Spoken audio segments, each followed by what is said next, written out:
So my name is Brooke Nicolls, and I teach at Grant High School in Sacramento, Del Paso Heights area. And I've been teaching for 28 years. And I teach English 12 and English 12 AP, although I have taught freshmen and I have taught juniors. So that's currently what I'm teaching. And one of the things that's important to me in education, working with kids, is the relationship that I build with them. And so the idea that I want my kids to know that when they come into my room, that I'm glad they're there, that I want them to be there. Even if the day before they were absent or they were late or they misbehaved, today's a new day. And so one of the things that I think really influenced my teaching is that when I went into the classroom, I really didn't know what I was doing. And I fell back on my experience as an athlete and a coach. So I had this odd sense of calm and confidence. In some ways, I felt like, well, let me play a game with the kids. In my mind, I'm going to see how long I can fool them into thinking I know what I'm doing and I'm confident. So every day I would go, well, how did I do? I think I did pretty good. Okay, I think I fooled them one more day. And so that first year, I really fell on trying to make connections with the kids, because I didn't know really that academically I had that much to offer them. And then thankfully the next year I got involved in the writing project. And so that shored up my deficiencies in my content knowledge and in my understanding of how to develop curriculum. But the idea of having a relationship with kids really resonated with me. And when my third year I got laid off, and it was predominantly school with a white population, kind of rural setting, and a couple of miles away suddenly I went to this school that was very diverse, and it was an inner city school, and I went with 4 other teachers, and we went as a team. And going in, we knew that being 5 white female teachers in this very diverse school might create some conflict. And so again, it was the idea that, wow, I better make sure that I'm real with these kids and that I establish a relationship. So again, I fell back on my coaching. And one of the things about coaching is that you have to be a good enough coach that those kids will sweat, that they'll run, that they'll do drill after drill, that at the end they will come back the next day and put themselves physically through all that torture again. And not only that, but there's a win and a loss. And so how do you get those athletes to trust your judgment and come back and play even though they lost the last game or they have a losing season? So again, it boils down to they have to trust that no matter what you ask of them, that there's a greater purpose for it and that there's going to be an outcome that's beneficial. And so, and as any good coach does, they have to talk about the importance of, it's all about the life lessons, right? So as a coach, you talk about the metaphor. It's a game, but really it's life, and life is a game. And you have these conversations with these kids. So it's the same in the classroom. And I don't want my kids to come in and feel like it's the most boring class of the day. I don't want kids to come into my room and feel like they're doing busy work. And I can remember when I first came to this new school, there was a young man, and he asked, why are we doing all this writing? Why aren't we just doing worksheets? Why aren't we working on verbs? Because he could not write. And I said, because working on those worksheets and verbs and nouns, those are little building blocks, but they're not what real communication is about in the real world. We don't go out and say, okay, I'm going to use a verb now, and then we use it in a conversation. Instead, we use sentences that include description and active words that make people want to interact with us. So when my kids come in every day, I start class and I say, good morning, everyone. It's nice to see you. I'm glad that you're here. And then I let them know what we're doing for the day. And as we work through the lesson, I make sure that I connect what we're doing with real life things. So, for example, we're having this conversation about a quote that I had up on the board. And I always try to, if I have quotes, number one, I link them to the thematic idea I'm working with. So if we're reading Antigone, I'll have quotes up there about loyalty, or quotes about courage, or self-sacrifice. So we had a quote up there about courage.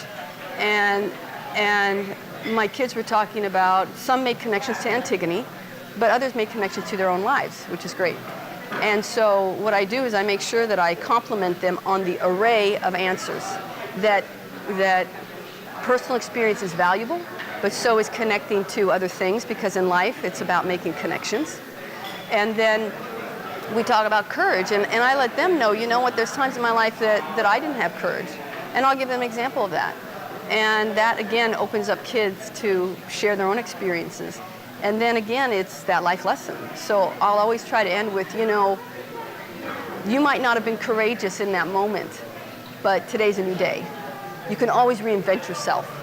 So the idea that we build courage over time, and the only way we build courage is by putting ourselves in the fire and living through that. And that's the same on the basketball court. The only way we're going to play against the odds is if we have the courage to do our best. So I told my kids that life is like writing. Every day is a rough draft, and tomorrow is the opportunity for revision, right? So let's move forward. I don't care what you got yesterday. We're going to move forward. And so when my kids show up late, one of the worst things a teacher can do, in my mind, is when a kid comes late to tell them you're late. I mean, really? Who doesn't know that?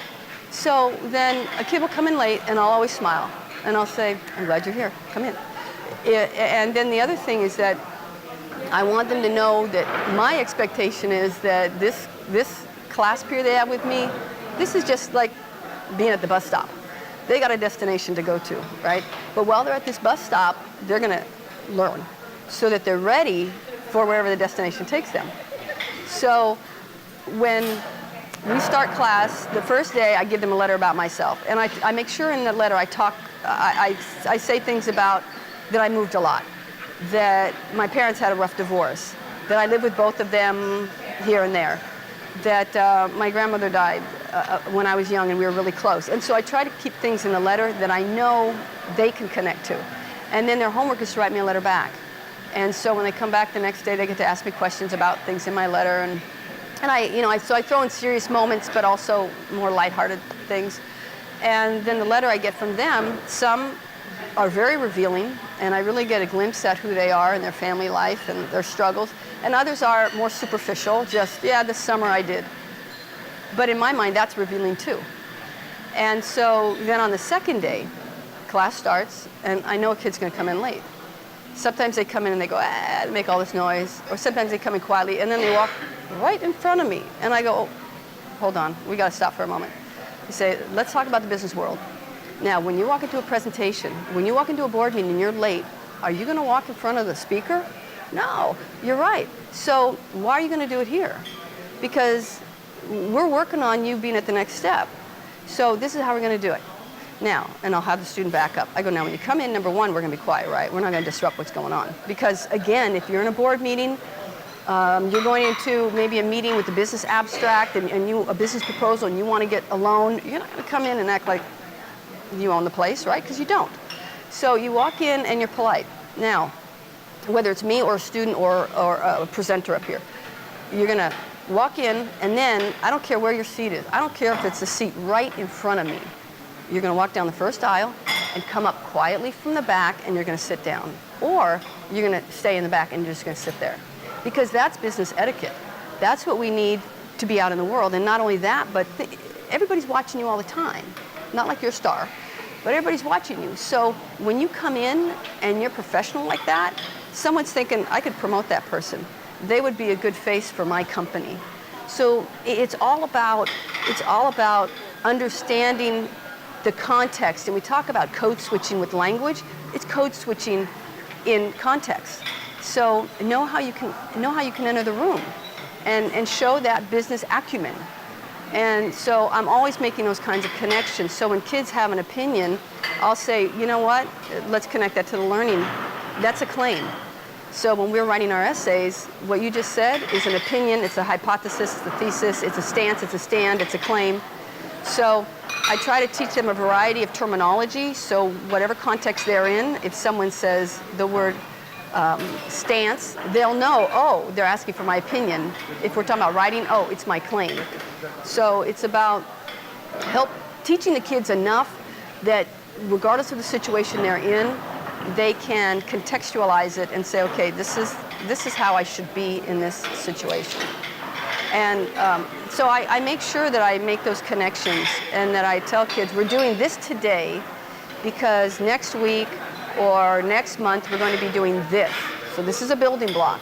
But beyond that, knowing how to write an essay, you might not write essays outside of college, but you're going to have to write an accident report, hopefully not your own. You're going to have to, again, write a business proposal. You might have to read or create a contract.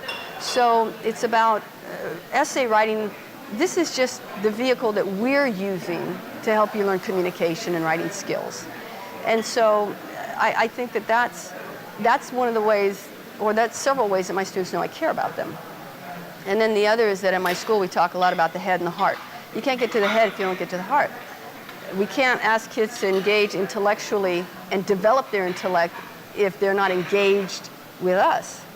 And when I was in school, I'm sure my students cared about, my teachers cared about me, but in my mind, I was just a student. It was a teacher-student relationship and that was it. And I want my kids to feel like if they're not getting their homework done, if they're coming late and that they can come and say, Ms. Nicolls, this is what's going on. And then we can work things out. So those are just some of the ways that I really try to make sure my students know I care about them. And I give them my home phone number, so if they have homework questions or something, they can call me. And so that's how I make connections with my kids.